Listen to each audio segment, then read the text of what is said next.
guy.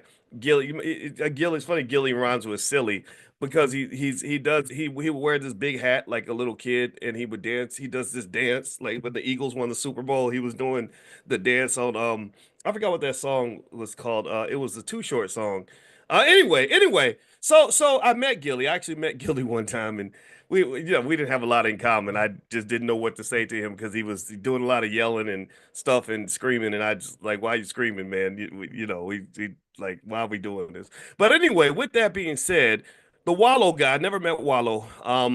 Respect what they're doing in terms of podcasting. And you might say, well, why am I bringing this up today? Well, because whenever someone starts talking about something that relates to Black economics, that gets my attention. That's what we're all about in the Black Business School. We're all about wealth in the Black community, closing the racial wealth gap. That's what I studied for 30 something years. This is what we do, right? And the thing is, so as a person who's deeply invested in the culture, meaning the wealth culture, the Black wealth culture, Black family culture, Black power culture, Black success culture, Black people winning that culture, I had to kind of make a statement about something that I saw where he was speaking on Black-owned businesses, and there's a little clip, and I put it on my Instagram. My Instagram is Dr. Boyce Finance, and you can feel free to go in there and join the conversation. A lot of people had a lot to say about it, and believe me, I'm listening to you. I want to hear all the perspectives on this, and I'm going to play this clip because I really think it called for a community conversation. Let me just say this too. I don't think Wallow's a bad guy at all from what I know about him. I don't know a lot about him. I told you I met the Gilly guy. I didn't see where we had much in common. I kind of didn't necessarily I don't relate really to a lot of yelling and screaming and kind of entertaining. Like I think Black men, we've been entertaining white folks for hundreds of years. I'm not interested in entertaining nobody except my wife. I might do a little sexy dance for my wife, but I'm not really trying to do more than that. I want to be a grown man at this point. Whereas the Wallow guy, I heard Wallow speak to something related to the Black wealth issue, and I've also seen him on his podcast, $1 million worth of game. And what I really like about him, I want to make sure I say this so that it doesn't sound like I don't like this guy. I do. I heard him give young guys advice that young Black men need to hear. Young advice about staying out of the street, making different choices, build your wealth the legal way, be smart, get your education, make good choices while you're young, because we know that it's not a game out here, right? We understand that there are people that want Black men dead before we're born. There are people that want Black men to not exist at all. When my mother got pregnant with me when she was 16, the best wish that they could have ever had fulfilled is for her to run right down to the Planned Parenthood clinic and get rid of this problem called Boyce Watkins. And fortunately, my mother listened to a higher power called God, who told her to just have the baby. Your financial problems will go away. Everything's going to be all right. You should not take away this child's ability to live just because you don't have enough money right now. Where you are right now is not a reflection of where you're going to be forever. This is right now. Right now is not the same as now and forever. And I think that's really important to understand when you talk about investing. One of the biggest things, and before I even dive into this, I had to make this point. If you want to be an investor, you have to have consciousness, which means you can level up your thinking and you understand that right now is not all that there is. That's really important to understand as an investor. Right now is only a blip in time. It is the future and the past and the present, all that working together that creates the entirety of your existence. So if you are a person that is caught in the right now, thinking about the right now, what you can get right now, what's happening right now, where things are at right now, then you'll never ever be a good investor because investors are people who see the future. And that's something that I really want you to understand. So as we start Money in the Morning, um, I really just want us to kind of make sure we're on that frequency because, for example, the stock market is doing really well right now. So, but here's the thing. How many of you know for sure? How many of you know that the market is not always going to be doing well? How many of you know that tomorrow could be a negative day, that tomorrow could be a crash? How many of you know this? How many of you know that tomorrow Trump could make a statement that could kill the stock market and kill all the profits that you've made very quickly? Right? So here's the deal. Look, right now is important. But you also have to think about the future. You have to say, okay, this too shall pass.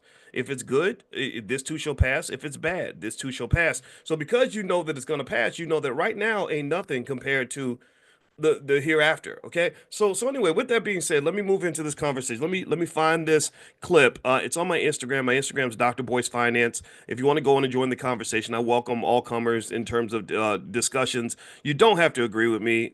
Just be respectful to everybody else on the platform. That's the only thing I ask. Is like, when people come in there yelling at each other and being mean to each other, I think that that's inappropriate. We don't have to do that. I think we can love each other and disagree. And let's confirm that. Give me a yes in the chat if we can agree to disagree and still love each other at the end of the day and learn from each other. Give me a yes if you're on that frequency as well, because so often right now, especially with the divided political climate that we have in America, everybody thinks that because I don't agree with you, you can't be my friend no more. If I don't agree with you, I can't talk to you anymore. If I don't agree with you, you must be an idiot because how can you disagree with me and be smart? Right? That's the crazy that I hear scholars say things like that. You're an idiot. Well, how about you defend your point of view? How about you learn from other people? You learn more from people who disagree with you than you learn from people who agree with you, right? So I think it's really important to start listening and learning and stop being stupid. People are acting, everybody's acting like Trump. So, and Biden wasn't much better. So let's get off of that bandwagon right now. So let me play this video clip. And I actually had a response to the video because I felt so strongly about it. And again, no disrespect to them and their platform, but I had to share this. And so let me just play what he says, and I'll tell you why it kind of got me fired up a little bit. Here we go. Black. No black people. Nobody gives a fuck about that. Kill that shit. Either you got a good business or you don't.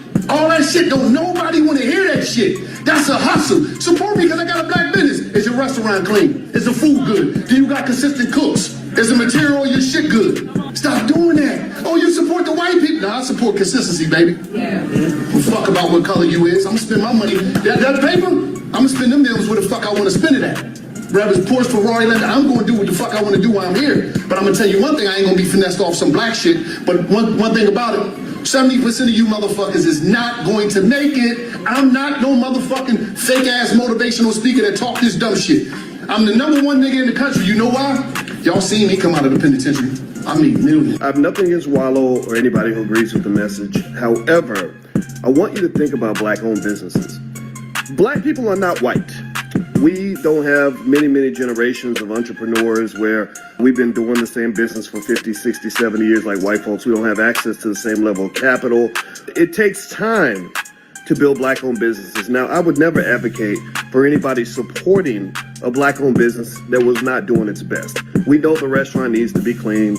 We know that the work needs to get done. We know that the customer service needs to be solid. But to say I don't give a F if you're black, that's a problem because there should be a preference for black-owned businesses that are doing the job properly. Also, we have to understand that white folks ain't supporting black-owned businesses. White people been boycotting black businesses for hundreds of years, and black people boycott black-owned businesses. So this idea that somehow we don't care if you're black, well, let me just tell you this. Asian people care if you're Asian. Jewish people, they care if you're Jewish. White people, they may not care if you're white, but they really aren't going to support your black-owned business if you're black, unless you're making money for them by being the #1 nigga in the country, in which case they'll probably give you millions of dollars. So no disrespect or anything like that, but at the end of the day, man, we have to stop sharing the wrong message. If you see a black-owned business that is not where it needs to be, you don't have to give them your money, but you can give them your love. Love don't cost you nothing. It don't cost you nothing to say, hey, brother, I can't support this because you need to clean up the kitchen a little bit better. Or, hey, sis, your product has these flaws that you need to improve upon. Or, hey, man, your customer service could use an upgrade. You can invest in black-owned businesses without always having to give money, but to go and openly speak against black-owned businesses when you got millions of highly inferior white businesses out here, that's the type of self-hatred that we cannot tolerate. That's my 2 cents. Peace. All right, guys. So here is where I want to start this conversation. And I think this is an important discussion. We need to have debates about black wealth. Why do we need to have debates about this issue? Well, because if you look at the latest statistics from the Federal Reserve, white family wealth is about 8 times higher than black family wealth. This is according to the Federal Reserve. How many of you knew this? How many of y'all know about the racial wealth gap? How many of you are concerned about the fact that we've worked harder than almost anybody else in this country. We've given as much as anybody else. We've suffered more than everyone else, but yet our wealth level is the lowest. How many of you are concerned about that? How many of you care enough about that? Some people don't care. And I'm not saying that this Wallow guy, I'm not saying he cares or doesn't care. Maybe he spoke in a way that wasn't consistent completely with everything he believes. I give room for that, but that deeply concerns me. That just, quite frankly, that pisses me off.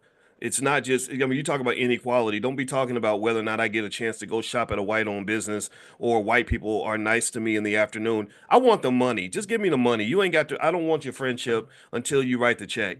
Cut the check and then we could be friends. Cut the check and then maybe I'll consider shopping at your store. Cut the check, maybe I'll consider working for you if I have no other way to build a business of my own. But stop with the BS. The symbolism is not the same as the money, and this is something that I think we should all be concerned about. Also, black families, literally right now, we've only got 2.9% of the nation's wealth, despite the fact that we're 13% of the population. This is according to McKinsey and Company. So, black people, even though we sacrifice so much, all the money ends up in the hands of white people. So, the question here, the thing that you got to really think about is you got to ask yourself, how did that happen? How did that happen? Give me a yes or no. Do you think that it's because black people don't try?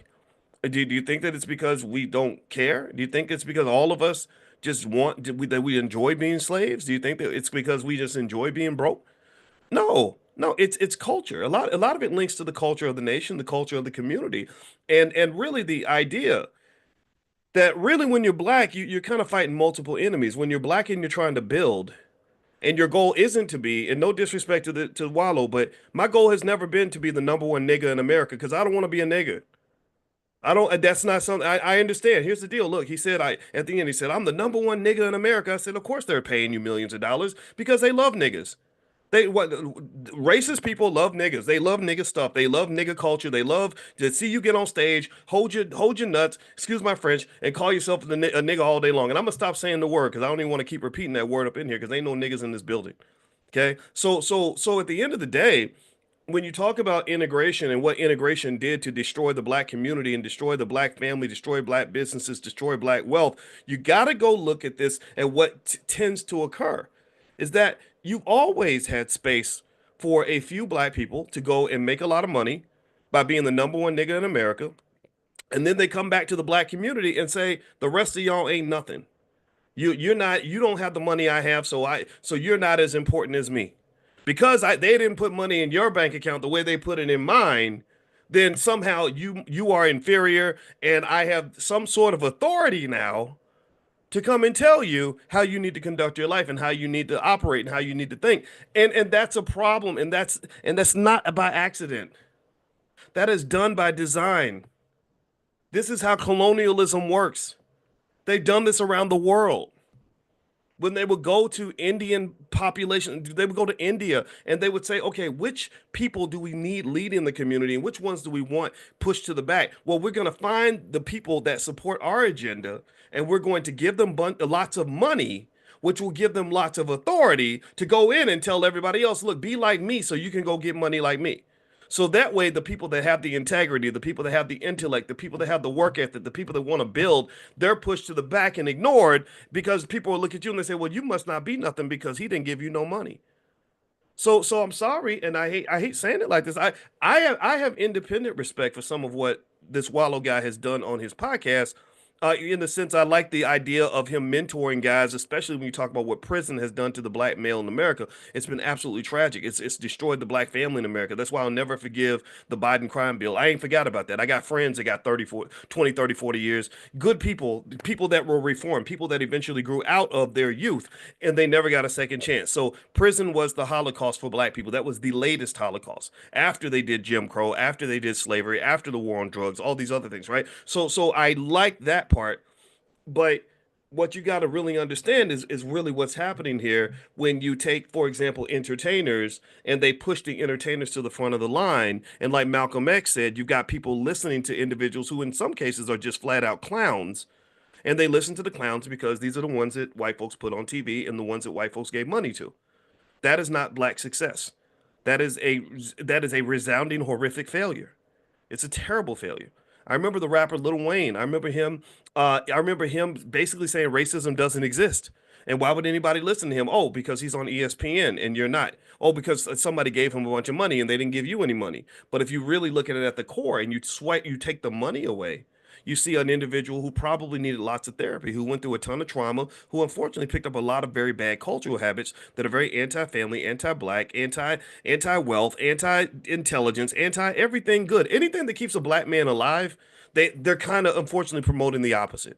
Right. And I think Wallo would agree with me on this because he's paid his price, his debt to society, and I respect him for that. So here's where I want to go into. Let me woosah, because y'all know how I get. Like this kind of thing fires me up. Let's talk about black businesses for a minute. And what was right and what was wrong about that comment, in my view. This is my perspective. I'm not one to say everyone's wrong but me. I'm just here to give you a point of view. So I hope you can accept it as that. Let me ask y'all a question. If you saw a black owned business and the business had terrible customer service and they were just rude and mean to you, would you give that black owned business your money anymore? Yes or no?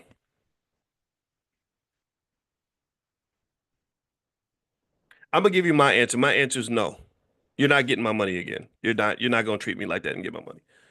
If you go to a black owned restaurant and the kitchen's dirty and they got salmonella and bacteria in the back and somebody's picking their nose and putting their finger in your food, would you go give money to that business again? Yes or no? I mean, it's a black business. I mean, come on now. Come on, what you selling out, brother? You ain't down for the cause? No, no. So let's start there.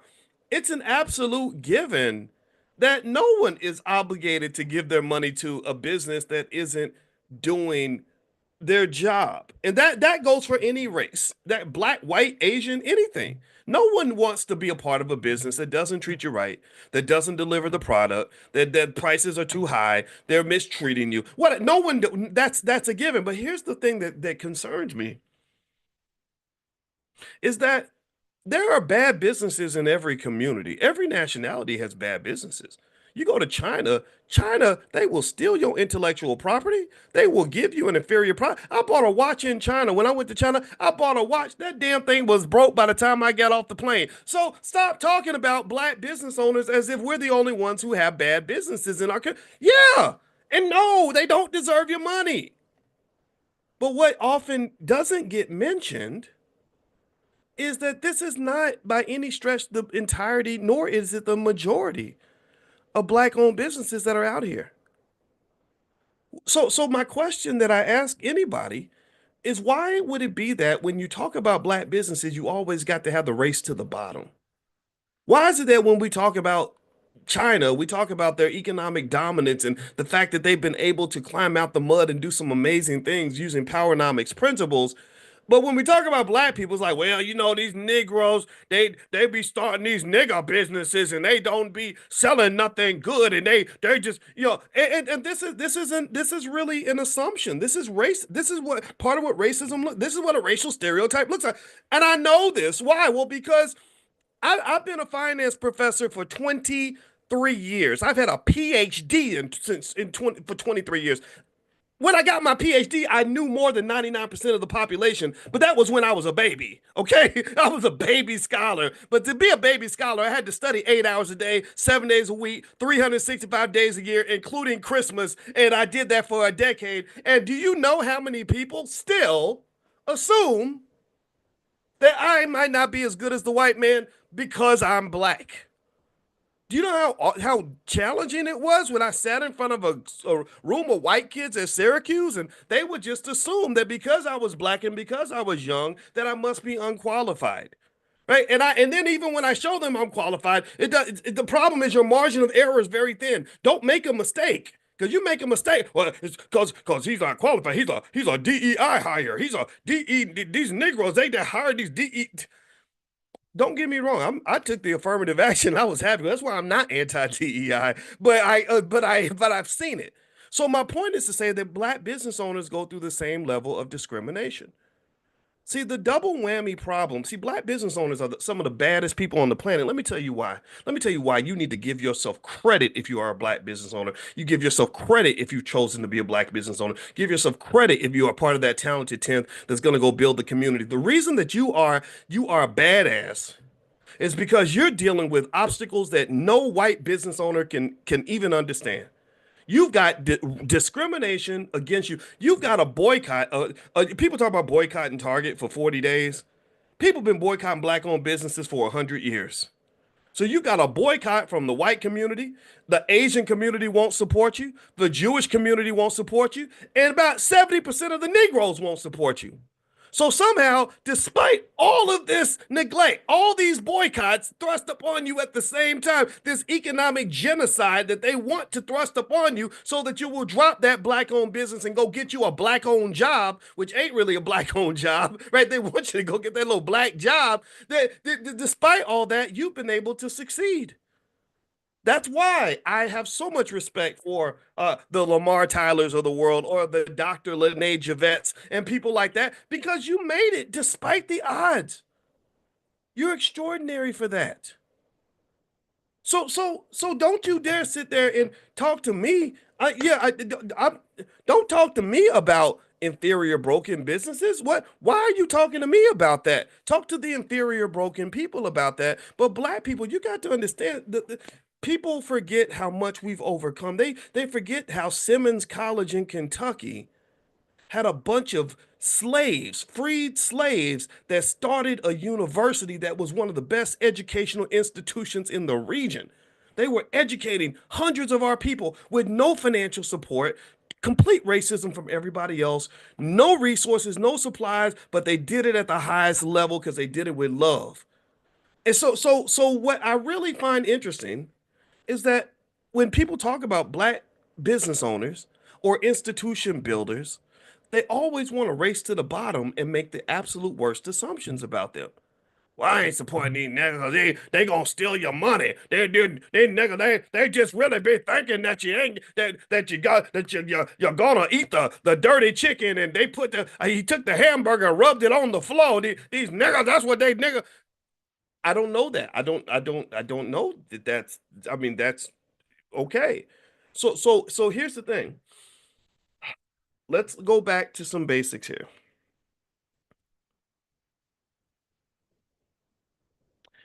Let's acknowledge, give me a yes if we can acknowledge that a lot of black owned businesses are not perfect. Give me a yes if we acknowledge that. Let's acknowledge this collectively. Lots of black owned businesses need help, and the goal is to make them better. Again, racism is not an excuse for you to not to be the best that you can be.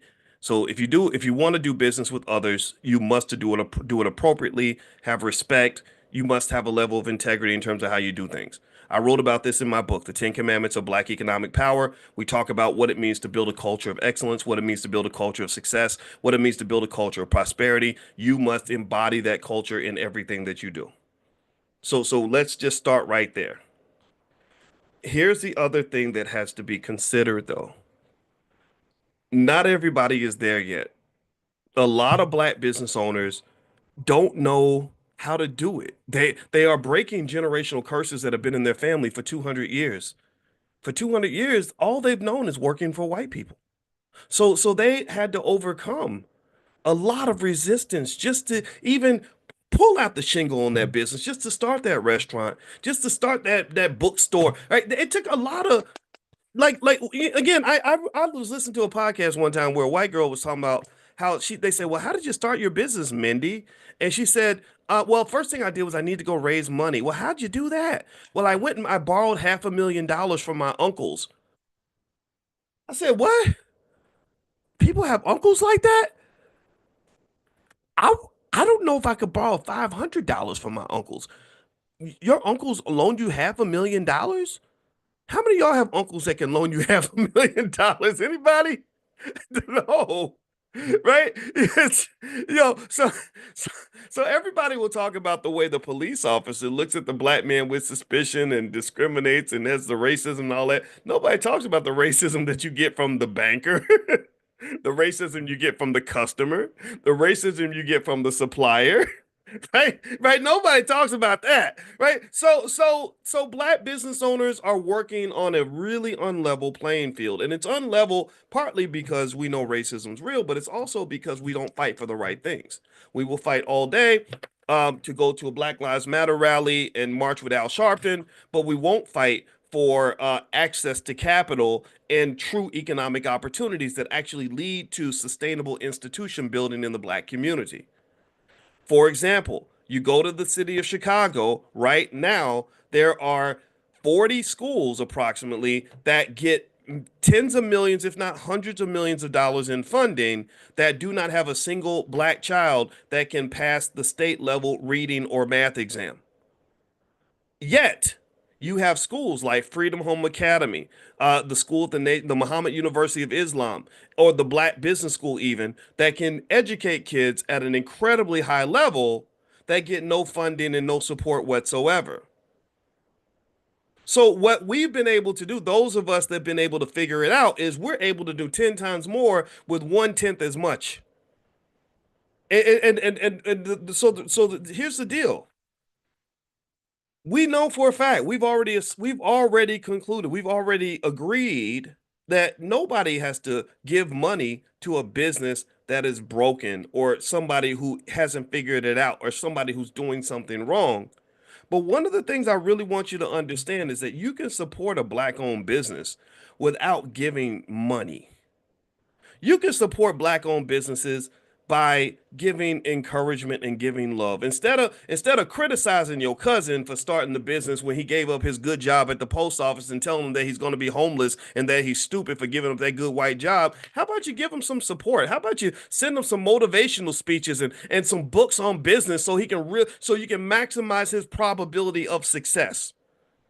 When you see your friend or your relative start a business and they share their content on social media, why are you scrolling past it because you jealous or you just don't give a damn? How about you just hit the like button, put a little fire emoji in the chat just to say, keep going, cuz I'm proud of you. How about that? How about clapping for them a little bit? Because they're lonely, they're sad, they're depressed, they're worried that they're not gonna succeed because we know the data, the stats are real. This is another point he made, right? He said in the little speech, he said 70% of y'all are not going to make it. Actually, I think the stat is like 80%. So it's actually 80% of black owned businesses don't succeed for the reasons I mentioned before. Not due to black inferiority, but due to the fact that they have 50 million obstacles to jump. They have 10 times more obstacles than white folks. And unfortunately, and what I would say to Wallo if I was talking to him, I don't know if I'll ever talk to him. I didn't enjoy talking to Gilly. He was kind of loud. It wasn't my style. But maybe Wallo and I can talk, and I can say, yeah, but you said you're the number one nigga in America. Every black person can't be the number one nigga in America because there can only be one number one nigga. I'm not even applying for that job. I don't want to be the number one nigga in America. Maybe I'd be okay with being the number one scholar in America, or maybe I'd be okay with being the number one father in America, or maybe I'd be okay with being the number one thinker in America, or maybe the number one black man in America, or something like that. But I don't want to be the number one nigga in America because we have an oversupply of niggas, and niggas have simply flooded the market. They have nigga factories out here. There's a documentary literally called The Nigga Factory, made by Speech from Arrested Development. They manufacture niggas the way they manufacture Teslas and AK-47s and bullets for the military. So we have an oversupply of nigga culture everywhere. So no, I do not ever want to be the number one nigga in America. God bless you for that. I know they paid you well for that. They've always paid well for the highest nigga on the totem pole. But at the end of the day, I'm tired of us trying to be niggas. I want us to be human beings. I do. I'm tired of us having to entertain to get opportunities. I really repass for success for a black man in America. Play dribble basketball, throw a football, bust raps for a living, or tell jokes, make people laugh. That's it.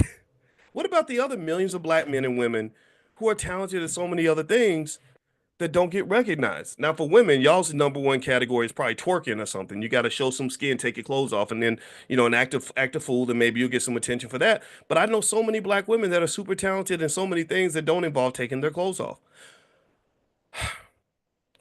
This is the dilemma. This is the problem that you have is that you need your own institutions, you need your own media, you need your own businesses, you need your own schools.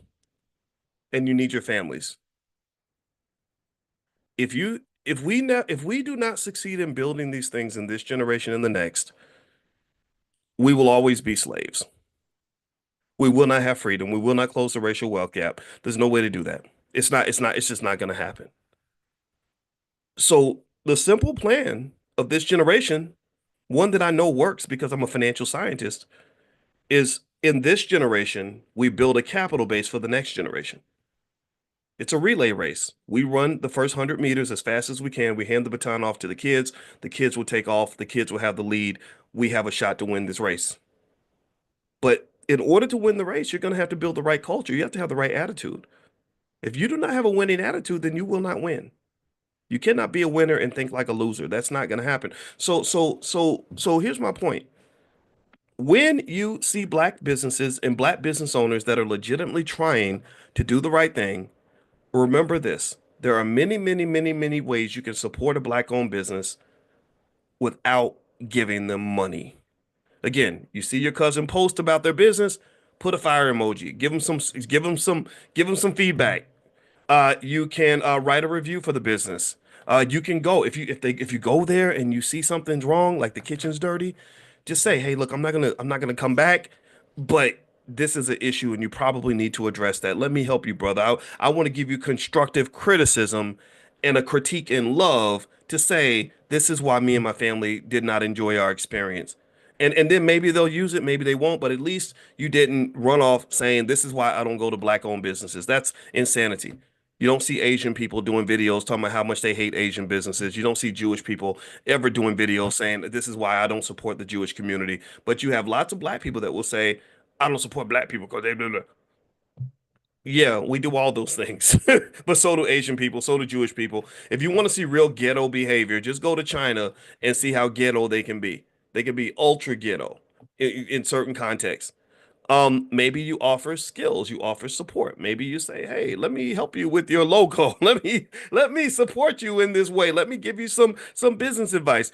Maybe you help them with their network and you say, "Okay, your business isn't succeeding because you're not able to sell your product. Well, I know some people that might want to support and buy from you. So as long as the product's solid and ready to go, I know some people that I can talk to that or maybe on my job, the people that like donuts or whatever it is that you're offering, and maybe they'll support you. Or hey, we're having a family business conversation once a week where we get together and we talk about our economic goals together as a family, and that's where we can maybe share information and help each other out." There's a lot of ways you can support each other without always everything coming back to money. Money is only one type of wealth, and it's the smallest kind of wealth that there is. And one of the things that's very important that you have to understand to truly know your worth is you got to stop thinking that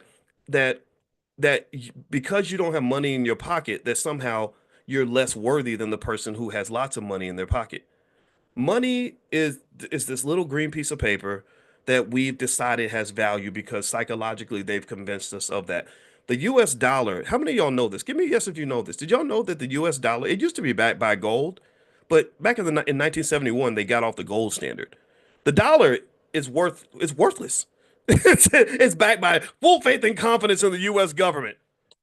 Has anybody seen what's been going on with the dollar lately since Donald Trump started acting a fool with his tariffs? Anybody following that narrative?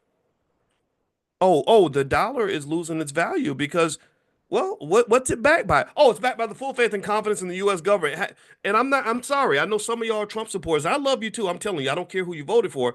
But right now, confidence in the U.S. government is at an all-time low.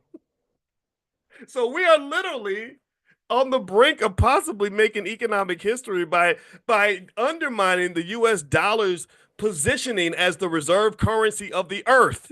They literally there are countries running away from the dollar. That's a problem. So my point is to say stop measuring people's worth based on how much money they have. Yes, money is important. Yes, absolutely. Go get as much money as you can get. But just know two things about money. One, all money ain't good money. I don't want to be I don't want to I wouldn't be proud to say I'm making money because I'm the number one nigga in America. I just that wouldn't be fun for me. That would make me feel bad about myself, right? Then or even in hip hop where we glorify drug dealers because they have money, but yet you hook somebody's mama on heroin and she abandoned her baby, like and y'all are proud of that because now there's a little baby running around killing people because their mama wasn't available. And but that's the poison you dropped on the community, but yet somehow I'm celebrating you, even though you're a more toxic, destructive force than the KKK could ever be. That you're worse than the Klan. The Klan ain't coming through black neighborhoods killing everybody, but I've seen drug dealers do that. I have friends that were killed by drug dealers. I've never had a friend killed by the Klan. Just for clarity's purposes here. So my point is to say that you can't let money number one, all money ain't good money. Number two, you cannot measure a person's worth based on how much of those green pieces of paper are in their pocket. Because if you do that, then you come to some really problematic conclusions. Like you come to the conclusion that, oh, Donald Trump is better than all of us. And I'm not saying that again, I didn't vote for Trump or Biden, but how many of y'all believe that Donald Trump is a better person than you because he has more money? I'm looking for one yes. Is there one person in the room who looks at Trump, this guy who has a very complex history of making really interesting decisions, saying some weird, crazy things? My wife's on there diagnosing, saying that he might have dementia, all kinds of stuff, right? None of you. None of you. So money, but that's the thing. People think that if I walk up and say, "Well, look at how much money I have," clearly that must mean that I'm intelligent. Clearly that must mean that I'm a leader. Clearly that must mean that I'm a great person. No, it don't. It means somebody gave you money, and I'm going to I'm not going to I'm not playing checkers with you. I'm playing fifth dimensional chess. So I'm gonna ask two, three, four, five follow-up questions to understand the nature of what I look at before me. I'm gonna say, well, you got a lot of money. Okay, well, who gave you the money? And then when you tell me who gave you the money, I'm gonna say, well, why would they give you money? And then I'm gonna be like, well, what are you doing to maintain a relationship with money being given to you by somebody who is a direct enemy of the black community? Does that make you an enemy of the black community? Like what's really happening? What's going on here?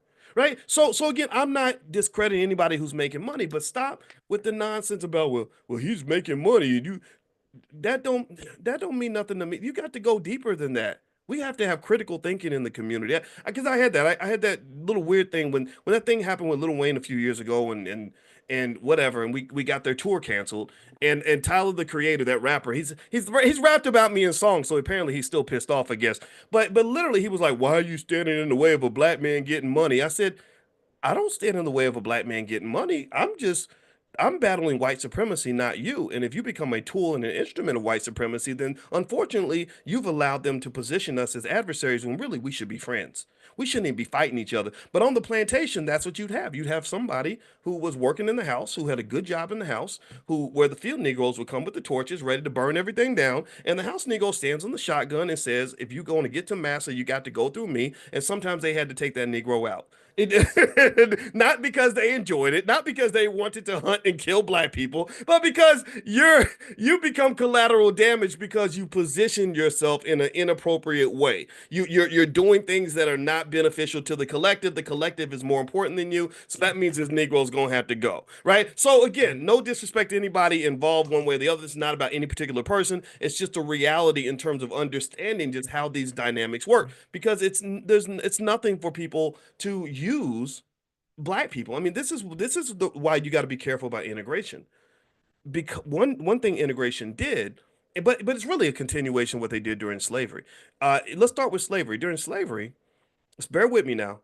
Remember, we've done extensive trainings on how the black pastor was used during slavery to deliberately misinterpret the Bible to convince black people to be better slaves, right? They would just be like, no, just tell them that, just don't teach them how to read. Don't have them read it themselves. Just tell them that this passage really means that you're supposed to serve your master, right? So you fast forward, and now the pastor, some of these pastors are still bootlicking, some of them still, doing their little black jobs. But now then you go into the black politician, and you got the black hip hop artist, all of whom in many cases have become agents of ideas that are not beneficial to black people.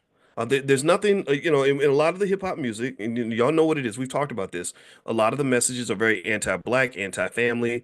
You're encouraging young black boys to go out and commit crimes and go to prison for 20 or 30 years. You're telling them how much they should hate their women, and then you got black men on the internet bragging about how much they hate black women, which is really destroying the ability of the next generation to even exist. They're genociding you. That's what they're doing. They're exterminating you. They're exterminating you by doing this. They're going up here because first thing we do when we have a black baby is we drop them off to a white school and say, "Here, educates my baby because I don't knows nothing. All I is a lowly Negro, so I need you to educate my baby." And then your baby comes back with all these crazy ideas, and that's between the schools and the media and everything else. That's how you end up with the nonsense. Okay.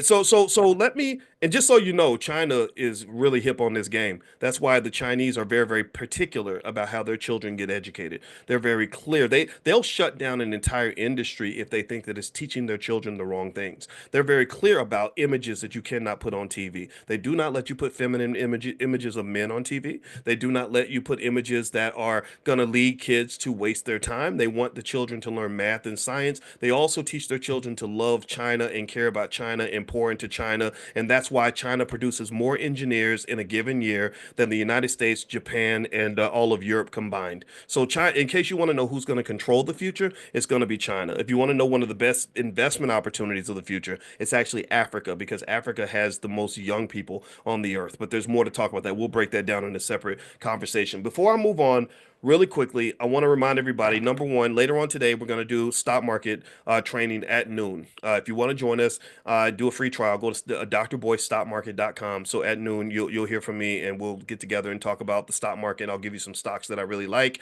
and break down what's really happening in the economy so you can figure out what your next economic move is going to be. So that's drboystockmarket.com. Number two, in Miami, we're hosting the Economic Elevation Summit. If you want to come down, I'm inviting you. You can bring people. You can bring guests, but I really want people that kind of understand what the mission is, that understand the assignment, that are committed to what we're trying to do, so that you can build together. We're bringing you together with each other. So you're not coming down to see me. You're coming down to see each other in 3D. I know we want to sit in a Zoom and talk to each other digitally, and we think that that's okay to hit each other up on social media, but to form real connections with human beings, is even in the age of AI, you need to talk to them human to human. So if you want to join us, you can go to economicelevationsummit.com. That's the weekend of May 9th. That's economicelevationsummit.com. You can see the whole layout, the whole roster, everybody who's going to be there. It's going to be really good. We're going to cover everything from stock options to using storytelling to build your business to building your Constance Carter will be there. Constance Carter knows everything from credit to real estate and everything else. So there'll be a lot of great people there, but most importantly, you'll get a chance to connect with each other. Now, let me give you a couple more stats about the racial wealth gap that leads me to be concerned about where we're going with black-owned businesses. Okay, so also, if you look at some other stats, the Brookings Institution figured this out that only 6% of black families get an inheritance. Only 6%. 26% of white families get an inheritance. So white people get inheritances much more frequently than black people. Also, here's another double whammy that makes it even worse. The average white inheritance is 10 times greater than the average black inheritance. What does that translate to? Well, that means that white children, on average, when they get an inheritance, they tend to have a stronger capital base on which they can build. Right? A lot of times to build something, you need to be building on top of something. It's very hard to build a skyscraper on unstable ground. You cannot build the Empire State Building in the middle of a swamp. It's not, the ground is too soft. So in order for your children to build and your grandchildren to build, you have to leave them a capital base. You have to have the insurance policy. You have to have that stuff in place so that they can build on sturdy, stable ground, right? Because if they're financially secure, here's what happens when somebody's financially secure. What happens when they're financially secure is they can vibrate on frequency level 3 and 4 instead of level 1, right? Instead of playing survival nomics, they can actually play power nomics. Instead of them worrying about how they're going to get their next meal or how they're going to stay alive today, they're actually thinking about what their next business deal is going to be or how they're going to turn the $1 million company into a multi-million-dollar company. Do you understand what I'm saying? Right? So it's up to you. It's critical for you, especially if you come from a family where there were problems. If you come from a family that was broken. I had a lot of people, my father was on drugs. My uncle had some issues. I had issues with with other relatives in my family. I didn't get an inheritance, anything like that. So your job really is to make sure that you level up. right? Level up, give them a capital base. And what this is going to do is it means that if you give them the skill and if you give them the capital base, then that probability of success for black owned businesses is going to go a little bit higher. Right? That 20% that we talk about where 80% fail and 20% survive, well, for your child, it goes from 20% to maybe 60% because they got the skill, they got the capital. See, this is the thing that you got to understand that we talk about the racism and the systematic problems, and that's not going to go away. White folks ain't never going to stop being white. I don't think they're ever going to truly care about you the way you believe. I think that you were fed a fairy tale to believe that they really love you that much. I really do. I think it's BS. I don't believe any of it. I don't believe that they're all trying waking up though, thinking about how they can be horrible to black people. I just think that they're not thinking about us. I really do. I think they're thinking about themselves, and which I don't even blame them for because that's what I do. I think about my family. I think about you. I'm not thinking about them. I'm not trying to feed a Asian kid today. No disrespect. I got other things to do. Right. So my point is to say that if you want the playing field to be leveled, you have to level that. You have to decide, am I going to level the playing field or am I going to wait for other people to do it? I mean, here's the thing. If you talk about things like equality or black privilege, what's interesting to me is that some of us are trapped and deluded into believing that black opportunity, black privilege, black possibility is manufactured and created by white people, or that it's created by the government. And sure, the government can play a big role in this. You deserve every penny of the reparations that they're never going to pay you, or they're at least not going to pay you for another 30, 40 years. Maybe they'll give it to you, but you deserve all of it. You deserve 10 times more than that. But what we forget a lot of times is we forget that black privilege and black opportunity can be manufactured by us. If I'm a father or a mother and I decide I'm going to make sure my kids have every opportunity to be successful, that I can give them, there's a lot of ways I can do that. In fact, let me ask y'all a question. How many of you have kids? Anybody got kids, grandkids, nieces, nephews, any child that you care about anywhere? Maybe they're even little boys on your football team. And maybe God bless you guys too for being mentors. And anybody who loves a child that's not their own, you are a gift from God. You are an angel for somebody else, and I honor you tremendously. I'm talking about the bonus dads, the bonus mothers, all that. Right? You're not. This is not one of those cultures where we criticize step parents because I know how hard that is to be. And so I really honor all of you because you're doing something that's extraordinary. You're loving a child that's not even yours, a child that deserves love that did not get it from their parent. So I honor you tremendously because what you're doing is nothing short of an act of God. So all of you who have a child that you love or a grandchild or some kid that you mentor, some kid you scooped up, whatever. Um, what I want to sort of help you understand is that when you're talking about giving them every chance to be successful, that's what anybody does when you love a kid.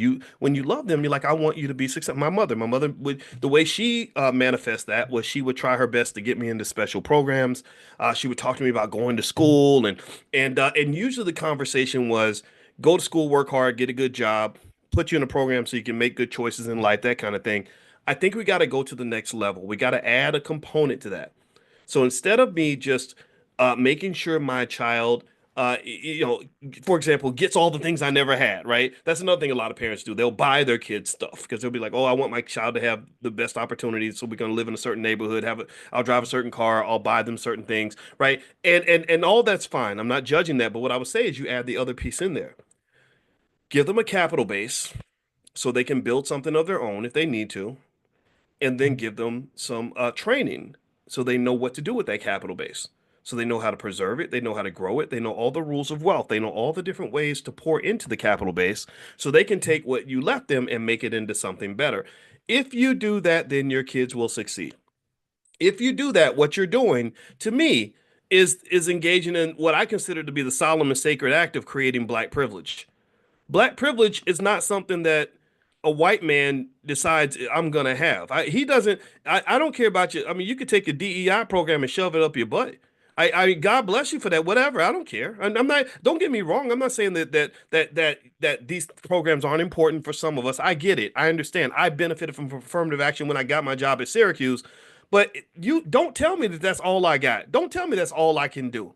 Don't disempower me by making me somehow believe that I got to, if I want to go somewhere, I got to sit at the bus stop with a ticket, hoping that the bus decides to come pick me up that day. No, I know how to walk. I know how to build a bike. I can get on a little moped and still scoop my little ass down the street and make some progress, whether the bus arrives or not. And this is the important thing that you have to understand. When you're talking about creating and building, you got to ask yourself, like, what can we do better? Where can we start? What thing can we incorporate? What can we learn? Right? Just the act, the culture of embracing as much knowledge as possible. Do you understand how that substantially increases your odds of success? Right. So then when you run into, and we were talking earlier about this guy Wallo, and I don't want this to be a hostile thing. I'm not being hostile here. I sound that way because I get passionate, but if it sounds that way, please just write that off. That's just me. That's my neurodivergent ADHD coming out. So when you come and you see a guy like that, you can say, well, I know that inferior businesses bother you, and they bother me too, but I'm a black owned business. And not only am I showing up and doing my absolute best and getting better every day, but also I expect you to give me some type of extra support because I'm black. Because the rest of the world denies and neglects me and tries to mistreat me because I'm black. Other people tolerate me. They bring me in despite the fact that I'm black. Whereas I want to be in a space where people are going to love me also because I'm black. They're going to say, "Damn, you're good at what you do, and you're black. Oh, I'm coming. I'm coming." If a black business owner, tell me if you get what I'm saying here. This is the point I want to conclude on. If a black business owner has done the work, put in the time, got the training, worked on their game to the highest of their ability, they should have the privilege of knowing that they can go into a space full of black people and not still have to compete with the white boy. No, no, no. He got his own territory. That Asian guy can go to his community and get love. That Jewish guy can go to his community and get love. I want to be able to go to my community and get love. And I want people in my community to be the first ones to stand up and say, "Damn, brother, you did a good job. You are so good at your job. I don't have to leave my community to get what I need because you have worked hard to deliver for me. And I appreciate you for that." That's what we have to be able to do. And there's nothing wrong with that. There's nothing wrong with that. And for those that are not there yet, then you can talk about them without necessarily just somehow concluding that the majority of us are only doing a half-ass job. That's what happens. You in America, capital bases are everything, and people don't even know. A lot of people don't even know what a capital base is. But the amount of capital you have when you're going in, you're starting businesses and building industries, gives you a huge head start. Elon Musk had a massive head start, not because he's just a smart guy. He is smart, but also somebody loaned him a couple $1 billion. Loan me a couple $1 billion and see what I can build with that. So, but there's nobody that will do that for black people. So this is your challenge. This is the issue. So a lot of people are born on third base and they really think they hit a triple. A lot of y'all you didn't just hit a triple to get to third base. You had to go through 8 bases to get to third, and people are still trying to discount the hard work you put in into being the person that you are. And I'm offended by that. I don't think that that's fair. And you shouldn't have to tolerate that in spaces where you belong. You're gonna get that in other places. You are. Unfortunately, the stereotypes are ugly. I go around the world as a black man. People think I want to be a nigga because they've been listening to their favorite rapper over in China. Well, I got to deal with that outside of the community, but in the community, you should get love. You should get support. You should get respect. You should get somebody that says, "Man, not only are you a good person, but you're black. Not only are you a beautiful woman, but you're a black woman. That makes you more beautiful than you were before." Right? Like why, what's wrong with that? Why can't we look at blackness as a brand that should be loved and respected instead of letting people in the music industry make blackness look like a bunch of just ratchet, ignorant, ridiculous, self-destructive nonsense? That's not what it means to be black. That's not there's nothing about any of that that I think any of us should adopt to if we want to live. If we want our children to have a healthy, happy life and to be safe and successful and not go through endless amounts of trauma, pain, incarceration, death, and economic self-destruction. If you want good things for your family, then you have to be conscious about that. If you don't pursue it consciously, then it will not happen. That's all I got to say. I'm done talking. Thank you guys for listening. I appreciate you. Let's get out of here. All right. So if you want to be on the text list for this class, don't forget, text the word morning to the number 87948. Text morning on your phone to 87948. You can also go to drboyceelevate.com. Larissa Humphrey, the tax expert from Atlanta, she's going to do that class in the Black Business School called How to Pay Zero Taxes Legally. I will text you all the link where you can join at a substantial discount. It's a 6-week master class. It's important to master taxes because this is how the Donald Trumps of the world pay zero taxes.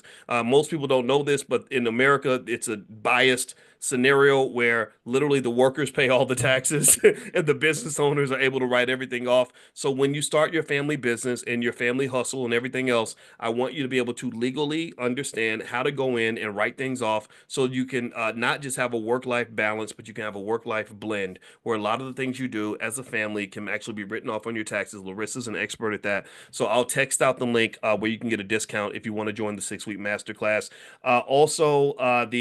The last thing I want to mention is don't forget the Economic Elevation Summit's May 9th and 10th in Miami. So you can go to economicelevationsummit.com if you want to join that. Later on today, we're doing stock market investing, drboycestockmarket.com. And then, of course, tomorrow we're doing stock options. I'll tell you guys about that a little bit later. If you have an interest in stock options, just text the word options to the number 87948. Text options to 87948. And tomorrow we're going to do something called the Stock Options War Room, where I'm going to take you in to do some live trading in the middle of the day. So if you're interested in doing that, then just text the word options to 87948 and I'll send you a link. All right. Have a good day, everybody. God bless you. Thank you so much for listening. I'll see you guys soon. Take care. Bye-bye.